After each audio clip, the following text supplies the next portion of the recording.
خالد بن ولید یا عبیدہ بن الجراح وغیرہ وہ عربس تھے، تو ہمارے پلے کون، مطلب غوری، غزنوی، یہ ترک تھے. غزنوی تو غزنی تو شہر کا نام ہے، وہ تو ترک تھے. تیمور برلاس قبیلے سے تعلق رکھتا تھا، وہ بھی ترک ہیں. اچھا، کوئی ایرانینز ہیں، کوئی سینٹرل ایشینز ہیں، کوئی افغان ہے، پٹھان ہے، کوئی عرب ہے، کوئی کرد ہے، کوئی بربر ہے. تو بنو امیہ کے یہ بنو عباس، ہارون الرشید وغیرہ یہ جتنے بھی لوگ، یہ سارے عربز ہیں بیسیکلی. تو مجھے بتائیں ہمارے اپنے پلے تو ہم نے کیا انقلاب شنقلاب باتیں شاتیں کرنی ہیں. ہماری تو تاریخ میں there aren't any local heroes at all. یعنی جو جیتا وہ بھی غیر ملکی انویڈر، جو ہارا وہ بھی غیر ملکی انویڈر. ظہیر الدین بابر جیتا، ابراہیم لودھی ہارا. ہارنے والا کون ہے؟ وہ بھی لودھی ہے، پٹھان ہے، مارکا ہے. ہم لوگوں کو ہماری چونکہ بس اللہ حافظ ہیں، ہمیں یہ آج تک سمجھ نہیں آ رہی کہ صرف مذہب ٹوٹل قدر مشترک نہیں ہے. کیا سلوک کرتے ہیں پاکستانیوں کے ساتھ، غریب پاکستانیوں، مزدور پاکستانیوں کے ساتھ عرب ورلڈ میں کیا سلوک ہوتا ہے؟ کہنے کو دونوں مسلمان ہیں، ایسا نہیں ہوتا، نہ کبھی ہوا ہے. خلافت راشدہ کے اینڈ کے بعد اگر آپ دیکھ لو تو عربز اور نان عربز کے درمیان نفرت آج تک ایرانیوں اور عربوں کے درمیان کیا ہے، ترکوں اور عربوں کے درمیان کیا ہے، یہ ایک قدر مشترک ہے. اور اس کا سب سے بڑا ثبوت 2020 میں ہم دیکھتے نہیں، یہ پورا ملک بھاری ترین اکثریت مسلمانوں کی ہے. تو کیا ہو رہا ہے مسلمانوں کے ساتھ؟ کن کے ہاتھوں ہو رہا ہے؟ مسلمانوں کے ہاتھوں. وہ مقامی بھی ہیں، ٹھیک ہے، وہ کوئی امپورٹڈ نہیں ہے. تو کیا کیا ہے انہوں نے عوام کے ساتھ؟ آج بھی کیا کر رہے ہیں یہ عوام کے ساتھ؟ کون لوگ ہیں؟ یہ جہاں ثقافت بھی ایک ہے، ہمارا ملک ایک ہے، مٹی ایک ہے، سارا کچھ وہی ہے. تو ہم ایک دوسرے کی گردنیں کاٹنے سے باز نہیں آ رہا ہے. پرائم منسٹر کو کہنا پڑ رہا ہے یار خدا کا خوف کریں کہ یہ آٹے میں سے وہ سوجی میدا یہ وہ کچھ تو چھوڑ دیا کرو. یہ عمران خان کو کہنا پڑا ہے. ابھی ریسنٹلی میں سن کے ہی حیران رہ گیا ہوں کہ چاول کس بات کے بن رہے ہیں؟ پلاسٹک کے، ان کی ملاوٹ ہے. تو کون کس کو قتل کر رہا ہے؟ کون کس کی اولادوں کو، کون کس کی نسلوں کو برباد کر رہا ہے؟ تو یہ ہم مسلمان ہیں تو برادر اسلامی، کوئی برادر اسلامی نہیں ہے، ذہن سے نکال دیں. ہم تو لوکل ایک گلی میں برادر نہیں ہیں. ہاں پہنچ جاتے ہیں عربوں کے پاس، وہ ایرانیوں کے پاس، نہ اپنے اپنے مفادات کا کھیل ہے بھائی میرے. ہمارے ہاں یہ گندگی اور غلاظت اور بے رحمی اور سفاکی اپنے عروج پہ ہے. ہم ادھر ادھر جو دیکھتے ہیں، میں یوسف رضا گیلانی یہاں بھی جائیں، چلا بھی جائیں، اب وہ چیئرمین سینٹ اگر ہو جاتا ہے تو پھر کیا ہے، وہ تو وزیر اعظم بھی رہ چکا ہے. یہ چند گھرانوں کے اندر سارا کچھ گھوم رہا ہے. خاطر جمع رکھیں، جو چہرہ ہوتا ہے وہ تبدیل اگر ہو بھی جائے جیسے عمران کا ہوا تو باقی تو وہی لوگ ہیں. آپ مجھے بتائیں کون کون کدھر کدھر سے آیا ہوا ہے؟ اکثریت تو انہی لوگوں کی ہے. اس لیے چھوڑیں تحریک عدم اعتماد کامیاب ہوگی ناکام ہوگی. اصل بات یہ ہے کہ لوگ کامیاب ہوتے ہیں یا ناکام ہوتے ہیں. ان کی کامیابی کا امکان مجھے اس وقت تک دکھائی نہیں دیتا جب تک، سمبولک سی بات کر رہا ہوں میں، کوئی مصطفیٰ کمال نہیں آتا. مدنی صاحب جوہر ٹاؤن لاہور سے، انہوں نے کہا کہ کشمالہ ادارے کے واقعے پہ آپ نے کہا تھا کہ ابھی کچھ بھی کہنا قبل از وقت ہوگا، لیکن ابھی خبریں چل رہی ہیں کہ انہوں نے جہاں بحق ہونے والے 4 میں سے 3 کے لواحقین کے ساتھ معاملہ کر لیا ہے، صلح کر لی ہے. تو اب اس واقعے پر روشنی ڈالیں. تو احمد مدنی صاحب گزارش یہ ہے کہ اگر 2 فریق وہ اگر آپس میں کسی نتیجے پہ پہنچ گئے ہیں تو اس پہ تو کوئی روشنی ڈالنے کی ضرورت نہیں ہے. ایک بات تو بہرحال طے ہے، میں اب بھی نہیں جانتا who's to be blamed, it was an accident. اور ظاہر ہے اگر اس کا کوئی بیک گراؤنڈ نہیں ہے، کوئی نفرت کا، کوئی غصے کا، کوئی انتقام کا، تو ایکسیڈنٹ ہے، بھلے وہ غیر ذمہ داری سے. اب میں جہاں رہتا ہوں یہ اچھے متمول لوگوں کی بستی ہے، آپ یقین کریں میں حیران رہ جاتا ہوں. تو کیا بتاؤں آپ کو، چھوٹے چھوٹے بچے ان کو ماں باپ موٹر سائیکلس لے دیتے ہیں، پھر رہے ہیں اس کالونی میں، باپ گود میں بٹھا کے 10 سال کا بچہ اس کو سٹیئرنگ پکڑایا ہوا اور انجوائے کر رہا ہے کہ بیٹا. میں اب آپ کو دیانتداری سے بتاؤں، میں نے 18 سال سے پہلے ڈرائیو کرنے کی اجازت نہیں دی. چند ماہ پہلے میرے بڑے بیٹے نے، حاتم نے، جب 19ویں برس میں اللہ اسے صحت زندگی نے قدم رکھا، پھر میں لے کے گیا اس کا، وہاں وہ کرایا سارا اس کا لائسنس. اس سے پہلے خود اس کو ڈرائیونگ سکھائی. اچھا اب وہ ڈرائیونگ لائسنس ہے اس کے پاس، ظاہر ہے وہ 18 سے، اب بھی اس کو اس کالونی سے باہر جانے کی اجازت نہیں ہے. میں نے اس کو بہت عالی شان گاڑی، بڑی ایک مہنگی گاڑی اس کو گفٹ کی، وہ 18 سال کا ہوا لیکن چلانے کی اجازت نہیں. پاسپورٹ بنا اور پھر کوئی مطلب ماشاء اللہ 18.5 سال کے لگ بھگ. تو میں نے اسے کہا کہ ابھی یہیں چلاؤ. اور اس نے ایک آرگومنٹ دیا، اس سے پہلے ایک آرگومنٹ دیا، وہ بہت تکلیف دہ تھا میرے لیے. اس نے کہا میرے سارے دوست اپنی گاڑیوں میں ملنے آتے ہیں. تو میں نے کہا تمہارے پاس گاڑیاں ہیں نا؟ اس نے کہا ہاں. میں نے کہا لیکن تمہارے پاس خوش قسمتی سے جاہل باپ نہیں ہے. جب تک مجھے اپنے بچے کے ساتھ بھی دلچسپی ہے، لوگوں کے بچوں کے ساتھ بھی دلچسپی ہے، ابھی نہیں بیٹا. تو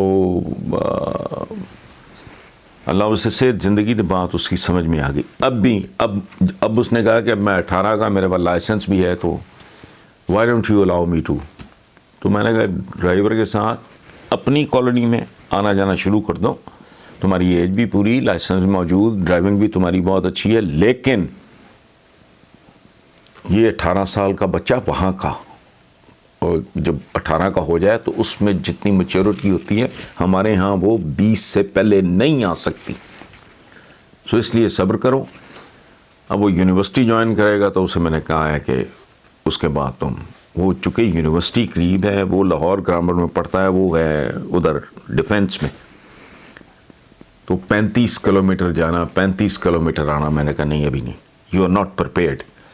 تو 3-4 مہینے کے بعد جب آپ یونیورسٹی ادھر جوائن کرو گے، وہ چونکہ آدھے گھنٹے کا سفر ہے، تو اس کے بعد تمہیں آہستہ آہستہ ایک مرحلہ وار پروگرام کے تحت تمہیں ڈرائیونگ کی اجازت ملے گی. لیکن یہاں حال کیا ہے آپ دیکھو، چھوٹے چھوٹے بچے، بندے کو خوف آتا ہے کہ یار یہ کیسے ماں باپ ہے. اگر باقیوں کے بچوں کے ساتھ تمہیں کوئی ہمدردی نہیں ہے تو اپنے بچے پہ رحم کھا لو.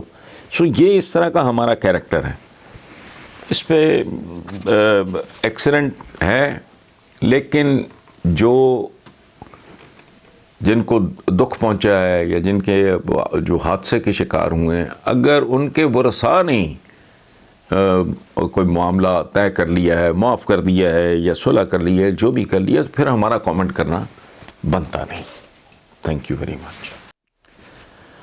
عاصم علی صاحب ہیں راول پنڈی سے، اور انہوں نے اپنے پنڈی وال شیخ رشید کے بارے میں کہا ہے کہ بھئی وہ شیخ رشید نے کہا کہ سرکاری ملازمین پہ آنسو گیس کی شیلنگ اس لیے کی کیونکہ کافی دیر سے وہ ٹیسٹ نہیں ہوئے تھے. تو اپوزیشن نے تنقید کی، جس کے بعد شیخ رشید نے کہا کہ میں نے یہ بات تو مذاق میں کی تھی. تو سوال ان کا یہ ہے کہ شیخ رشید کو ایسا کہنا چاہیے تھا یا نہیں. اچھا اپوزیشن ہوں، عاصم علی صاحب آپ ہوں، میں ہوں، ہمیں ان کا یہ تو بہت کچھ کہہ دیتے ہیں ہمارے یہاں کے پولیٹیشین، اور تھوڑا سینس آف ہیومر ہونا چاہیے. ہم جانتے ہیں کہ شیخ رشید کا ٹائپ کیا ہے. اچھا وہ غیر سیاسی لوگوں میں بھی ہوتا ہے. ہمارے ادبی کمیونٹی میں ایک جملہ بڑا مشہور ہے کہ چاہے بندہ ضائع ہو جائے، جملہ ضائع نہیں ہونا چاہیے. تو شیخ رشید کو کرسپ اور اس طرح کے شرارتی سمبولک قسم کے جملے بولنے کی عادت ہے، اور بعض اوقات بڑا خوبصورت جملہ بول جاتے ہیں تو let's not take it seriously. اس ملک کے مسائل تھوڑے سے اور ہیں. باقی اگر وہ لوز بال بھی کھیل دیا ہے شیخ رشید نے تو خیر ہے, کوئی ایسی بات نہیں, اس کو لائٹلی لیں. Thank you. السلام علیکم ویورز. آج پھر کچھ کالے کال, تازہ ترین جو کالم ہے اس سے میں پڑھ دیتا ہوں کہ پہلا کال ہے, رقیبوں کے پاس تو آئنسٹائن ہے, ہمارے پاس صرف آئین ہے. جیسے جنرل ضیاء الحق نے چند صفحات پہ مشتمل چیتھڑا قرار دیا تھا. اور سچ پوچھیں تو جنرل ضیاء الحق نے زندگی میں یہی ایک بات ڈھنگ کی, کام کی اور سچی کی تھی. اگلا کال ہے جی, اس معاشرے میں اوپر علاموں کی برسات ہے اور نیچے جہالت کا سیلاب ہے. تھوڑا سا میں ہر کال تھوڑا آپ کے ساتھ نا شیئر کروں گا, ایکسپلین کروں گا. علامہ, جس کو دیکھو علامہ, آنکھیں بند کر کے پتھر مارو کسی علامے کو لگے گی. مجھے نہیں سمجھ آتی ہے کس فیکٹری میں تیار ہوتے ہیں علامہ فلاں, علامہ ڈمکاں. وہ کس بات کا علامہ ہے؟ تجھے تو یہ نہیں پتا کہ تیری کمر پہ تل ہے, 3 ہیں 2 ہیں 1 ہے یا نہیں ہے. پوری طرح گنجا ہو جائے گا تو پتہ لگے گا کہ یار برتھ مارک سر پہ تو نہیں ہے. تمہیں اپنے بلڈ کا گروپ اگر پتہ کرنا ہے وہ تمہیں لیب چاہیے. تمہارے گھر میں کوئی چیز خراب ہو جائے تمہیں اس سے متعلق کوئی مستری چاہیے. کپڑا تم اپنا سی نہیں سکتے, کپڑا جو پہنا بنا نہیں سکتے, جوتا تمہیں کسی کا, تم کہاں کا علامہ ہے؟ وہ انسان علامے نہیں ہوتے. انسان جو ہے بڑے سے بڑا آدمی بھی کسی ایک کام کی ہلکی پھلکی شدھ بدھ رکھتا ہے.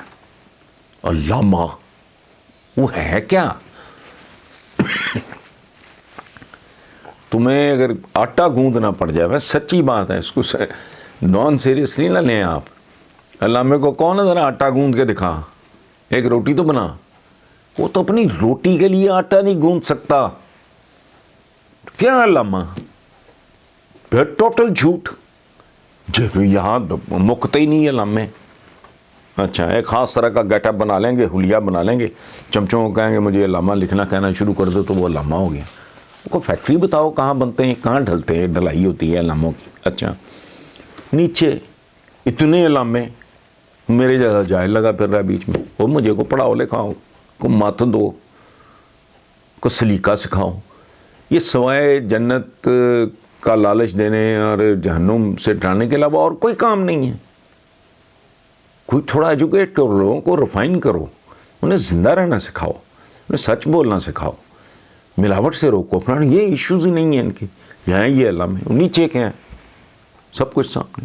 کوئی ماں کو گولی مار رہا ہے, کوئی پیو کو گولی مار رہا ہے, کوئی بچوں کو قتل کر رہا ہے, کوئی مہنگائی کے ہاتھوں تنگ ہے, کوئی بے روزگاری کے ہاتھوں تنگ ہے. علامہ لگا پھر رہا ہے. وہ کس بات کا علامہ؟ سو ہمارے اوپر علاموں کی برسات, نیچے سیلاب ہے جہالت کا. اگلا کال ہے جی, زندگی میں میرے کچھ دوست تھے, کچھ دشمن. دیر سے سمجھ آئی ہے کہ دوست دوست نہ تھے, دشمن کبھی دشمن نہ تھے. یہ زندگی کی الٹیمیٹ حقیقت ہے. دشمن مرے تو خوشی نہ کریے, سجنا بھی مر جانا. ایک پل کی زندگی ہے. یہ میرا خیال ہے بستر مرگ پہ سمجھ آ جاتی ہوگی. پیچھے پلٹ کے دیکھتا ہے نا آدمی جب 65 سال, اچھا وہ پہلے 5-4 سال تو ٹھیک سے یاد ہی نہیں ہوتے, اس کے بعد بندہ کہتا ہے اچھا ایک بندہ 80 سال کی عمر میں مرتا, کہتا ہے یار بستر مرگ پہ یقیناً خیال ہوتا ہوگا. میں آئی ایم 100% شیور, چونکہ میں مورلیس ہر رات اس ایکسپیرینس سے گزرتا ہوں. میں سوچتا ہوں کیا ہے, ایک پل میں ساری زندگی کی فلم سامنے آ جاتی ہے. تو کیا دوستیاں, کیا دشمنیاں, بھلے طریقے سے آدمی زندگی گزارے. خیر, اچھا اگلا کال ہے. یہ آئندہ کے لیے شاید اگر آپ کو پسند آئے تو مجھے پلیز تھوڑا گائیڈ کر دیں. میں تھوڑا کال کو ایکسپلین کر دیا کروں گا تاکہ جو بالکل ینگسٹرز ہیں ان بچوں کو بھی سمجھ آ جائے. اچھا اگلا کال یہ ہے کہ بھی کسی بھی قوم کا مقدر کسی دوسری قوم سے وابستہ نہیں ہوتا. مستقبل کا دار و مدار صرف اجتماعی اپنے اجتماعی کردار پہ ہوتا ہے، لیکن فکری طور پر کلاش کی عادتیں اسے سمجھنے سے قاصر ہوتی ہیں۔ پاکستان بننے کے بعد ہم نے زبردست جپھیاں ڈالیں، گود میں گھسے، میں کیا کہوں، امریکنوں کی کئی سال ان کی چمچا گیری میں گزار دیے۔ وہ تعلقات اچھے رکھو، سب کے ساتھ رکھو۔ اب کچھ سالوں سے یہ پاک چائنا، یہ وہ کروشی، مطلب جیسے نہیں کوئی شیریں فرہاد ہے، کوئی ہیر رانجھے والا کو کام چل رہا ہے، کوئی لیلا مجنوں ہے، کوئی سسی پنو ہے، نہیں ہوتا اس طرح۔ ملکوں کے اپنے اپنے مفادات ہوتے ہیں۔ یہ تو بھائیوں کے درمیان نہیں رہا، دنیا کی کوئی امپائر اٹھا کے دیکھ لیں، سگے بھائیوں کے درمیان، باپ بیٹوں کے درمیان یہ نہیں ہوتا۔ نمبر 1 اس کھیل میں اپنا مفاد ہوتا ہے۔ اس طرح چپکنا اور یہ پہاڑوں سے اونچی ہے اور سمندروں سے گہری ہے اور شہد سے میٹھی ہے، یہ آل دس از ربش۔ اچھا تعلق ہے ایک ملک کے ساتھ، اس کا اگر آپ کے ساتھ اچھا ہے تو اس کے اپنے مفادات ہیں۔ آپ اگر تو آپ کے اپنے، تو کوشش کرو کہ اپنے پیروں پہ کھڑے ہو، اپنا اجتماعی کردار بہتر ہو، آپ صاحب کردار ہوں، آپ خود کفیل ہوں، تو وہ پھر جو جسے میں نے شروع میں عرض کیا نا کہ کسی بھی قوم کا مقدر کسی دوسری قوم کے ساتھ ہرگز وابستہ نہیں ہوتا۔ یہ تاریخ کی نفی ہے۔ یعنی اسلام جب ایک تر و تازہ مذہب تھا، اس وقت بھی تاریخ کی کتابیں تو اٹھا کے دیکھیں، عربی اور عجمی کا رولا یہ ختم ہوا بہت تھوڑی دیر کے لیے، حضور کے وصال کے کچھ عرصہ بعد تک یہ جاری رہا۔ اس کے بعد تاریخ اٹھا کے دیکھیں، بعض اوقات شرم آتی ہے۔ قوموں کے مفاد دوسری قوموں سے وابستہ نہیں ہوتے بھائی، ہمیں اپنے لیے اگر کچھ کرنا ہے تو خود ہی کرنا ہوگا۔ اچھا، اگلا کال ہے جی، قدرت کبھی کسی کو دھوکہ نہیں دیتی، جیسے روشنی کبھی کسی کو اندھیرے میں نہیں رکھتی۔ یہ قدرت کے اصولوں کے مدر نیچر انگریزی میں کہتے ہیں، مدر نیچر، ماں ہے وہ، ماں کسی کو دھوکہ نہیں دیتی۔ یہ جو ہم بلیم کرتے ہیں نا جی کہ یوں ہو گیا جی میرا مقدر ہی نہیں، کبھی اپنے میں کسی کا ایک شعر ہے، میں نے کیا اس کی تفصیل میں جانا کہ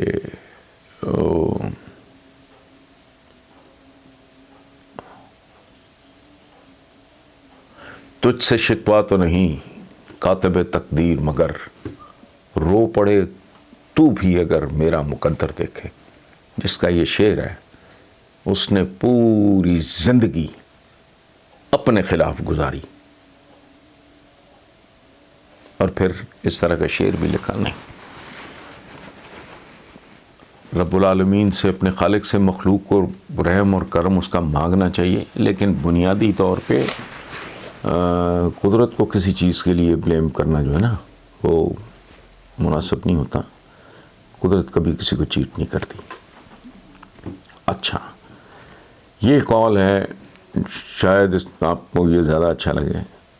پاکستان نامی یہ ملک ایک قانون دان کا عطا کردہ تحفہ ہے، اور ہمارے قانون دان ہمارے لیے اس ملک کا عظیم ترین تحفہ ہے۔ میرا اشارہ جو قانون دانوں نے اسلام آباد کی ہائی کورٹ میں کیا اس طرف ہے۔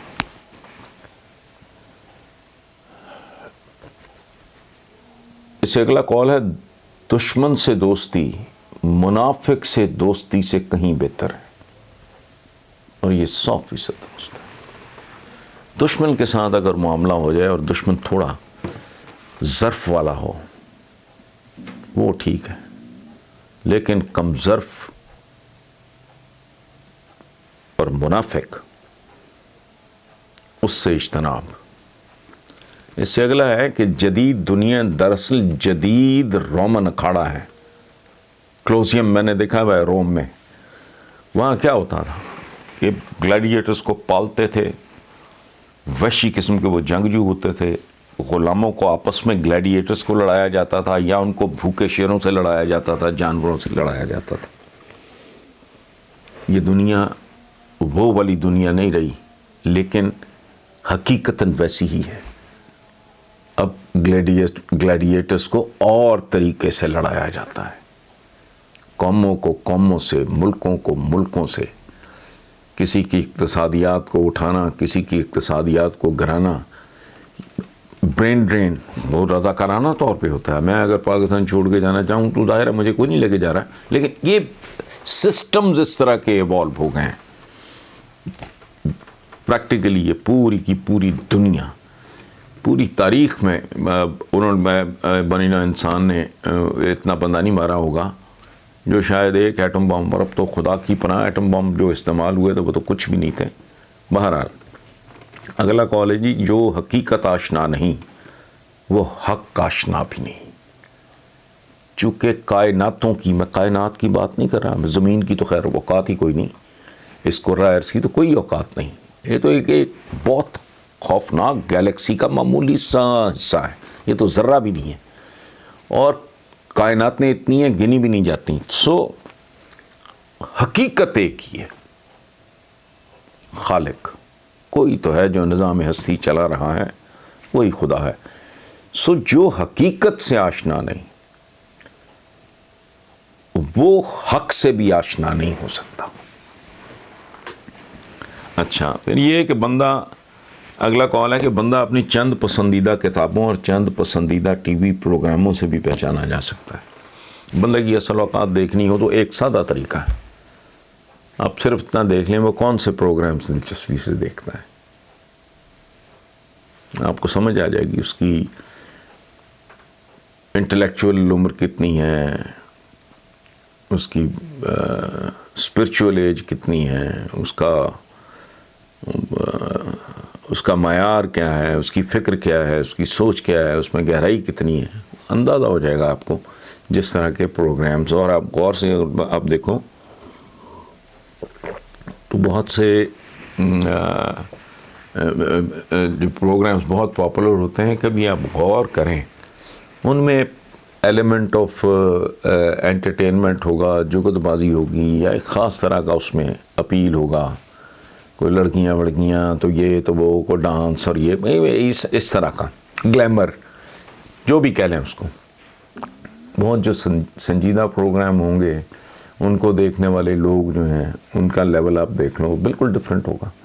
باقی وہ سارا عام آدمی کے لیے عامیانہ پانی جو ہے، لاہور میں ایک زمانے میں سب کچھ ہاتھ سے نکل گیا تھا ان کا، وہ انہوں نے وہ گند مچایا تھیٹر میں، یہ جو سٹیج پلیز وغیرہ کے نام پہ انہوں نے زومانی گندی غلیظ جھکتے اور عجیب بیہودہ قسم کے ڈانسز اور یہ اور وہ سارا کچھ ہوتا رہا ہے یہاں۔ سو اچھا، یہ کال نہیں ہے، میں تو ایک بات کی ہے، اس میں آپ بھی غور کریں کہ مغرب کی اصل سازش، ہم بڑی باتیں کرتے ہیں کہ مغرب سازش کرتا، ہمارے خلاف کسی نے کیا سازش کرنی، پلے نہیں تیلا کر دی پھر دی میلا میلا، گنجی نہ آئے گی کیا نچوڑے گی کیا، ہمارے خلاف سازش طاقتور کے خلاف ہوتی ہے، بیکاریوں کے خلاف کسی نے کیا سازش کرنی ہے، اس کو چھوڑیں ہم۔ لیکن ہمارے یہاں ایک کلچر ہے، یہ جی وہ سازش ہو گئی جی، یہ یہود و حنود نے کر دیا، بھیا آپ کون ہو؟ اچھا، مغرب کی اصل سازش اگر کوئی ہے تو وہ یہ ہے کہ وہ اپنے عظیم ترین دماغوں کو گناہ کی طرح چھپا کے رکھتے ہیں، ان کو وہ نہیں پروموٹ کرتے، گلیمرائز کرتے، گلوریفائی نہیں کرتے میڈیا پہ، نہ کبھی دیکھیں ان کے سائنٹسٹ، ان کی کو پذیرائی ہو رہی ہو اور ان کا وہ ان کو گلیمرائز کیا جا رہا ہو، ان پہ فلمیں بن رہی ہوں اور فلانا اور نو۔ اچھا، سو اصل سازش یہ ہے مغرب کی اگر کوئی ہے کہ اپنے عظیم دماغوں کو گناہ کی طرح چھپا کے رکھتے ہیں، جبکہ ماڈلز، ایکٹروں، ناچوں، یہ سنگرز، کھلاڑیوں، مسخروں اور دیگر انٹرٹینرز کو بے حد گلیمرائز کرتے ہیں۔ وجہ کیا ہے؟ تاکہ ذہنی طور پہ پسماندہ، شکست خوردہ، ہاری ہوئی قوموں کی نوجوان نسلیں، کوئی ایکٹر بننا چاہ رہا ہے، کوئی کرکٹر بننا چاہ رہا ہے، کوئی کھلاڑی بننا چاہ رہا ہے، کوئی کامیڈی کر رہا ہے، کوئی سنگر بننا چاہ رہا ہے، ان چیزوں میں آپ یقین کرو میرے پاس بہت سٹوڈنٹس آتے ہیں، ینگسٹرز آتے ہیں، ہر بچہ کچھ نہ کچھ بننا چاہ رہا ہے۔ مجھے نہیں آج تک یاد کہ سوائے ایک دو بچوں کے بچوں سے میری مراد ٹین ایجرز 18 19 20. کسی نے کہا ہو کہ میں سائنٹسٹ، میں ایڈیسن بننا چاہ رہا ہوں، یا میں آئنسٹائن بننا چاہ رہا ہوں، یا میں نیوٹن بننا چاہ رہا ہوں. نہیں، ادھر دیکھ لو آپ، ہٹو پٹو ماڈلنگ کا شوقین ہے، کوئی ایکٹر بننے کا ہے، کوئی ناچا بنا ہوا ہے، کوئی سنگر ہے، کوئی کھلاڑی بننا چاہ رہا ہے، کوئی کامیڈی. کیا ہے یہ؟ انہوں نے کھیل ہی ایسا بنا دیا کہ کمتر ذہن کی جو قومیں ہیں، پسماندہ، ان کی نسلوں کا دھیان اس طرف جائے ہی نہ. اور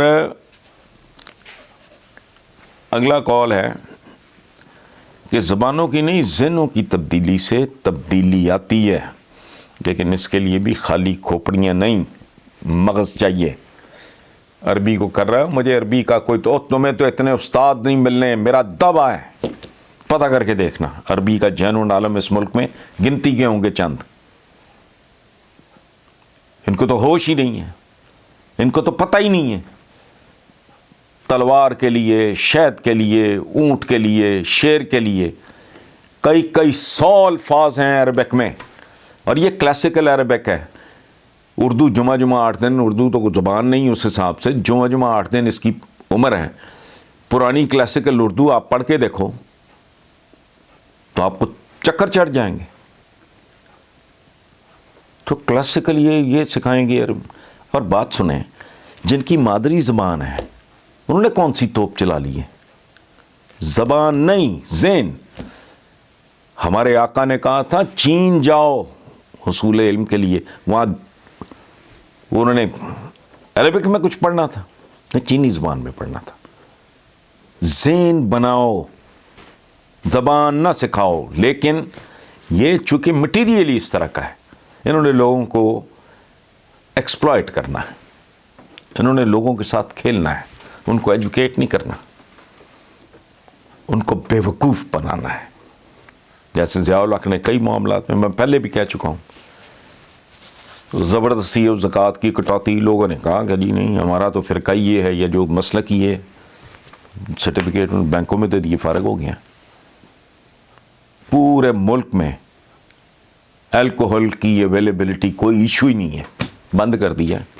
وہ پتہ نہیں اربوں خربوں ملتا گورنمنٹ کو، پولی ہوتی تو وہ رولا بھی نہیں تھا. اس سے کروڑ ہا گنا زیادہ خوفناک نشوں میں آپ کی نسلیں گھس رہی ہیں. جتنے ہائی پروفائل سکولز ہیں ان میں یہ پتہ نہیں کیا، مجھے تو نام بھی نہیں آتے. سچی بات، عجیب سے نشے میں سنتا ہوں. کچھ سنفنگ ہو رہی ہے، کوئی فلانا ہو رہا ہے، کوئی ٹمکانا ہو رہا ہے. وہ ہیروین کا اور الکوہل کا آپس میں کوئی موازنہ ہے؟ بھائی تم کو کنٹرول کر لو اس کو، کوئی یہ وہ تو. لیکن جو کیا ہے اس کا نتیجہ کیا ہے؟ صفر ہے، کچھ بھی نہیں ہے، پریکٹیکلی کچھ بھی نہیں ہوا. حکومت ریونیو سے محروم ہو گئی. یہ گلوبل سٹی ہے بھائی، یہ گلوبل ولیج ہے. سٹی میں غلط بول گیا، گلوبل ولیج ہے. یہاں ٹورسٹوں نے بھی آنا ہے، یہاں نان مسلمز نے بھی آنا ہے. وہ واٹمنز کے زمانے میں، مغلوں کے زمانے میں تو ہم نے تو تاریخ کی کتابوں میں ایسی بات پڑھی ہے کہ اللہ معافی. اورنگزیب نے کہا تھا مجھے لگتا ہے کہ میرے اور میرے قاضی کے بغیر کے علاوہ بر صغیر کا ہر بندہ وہ جو ہے وہ الکوہل کنزیوم کرتا ہے. تو جس نے یہ بات کوٹ کی اس نے ساتھ لکھا کہ اس کو یہ نہیں پتا تھا کہ قاضی پیتا ہے. تو لیکن بہرحال اچھا اگلا ہے کہ جہاں لا قدم قدم پہ ذلیل ہو جائے وہاں صرف مارشل کا لا ہی کام دیتا ہے.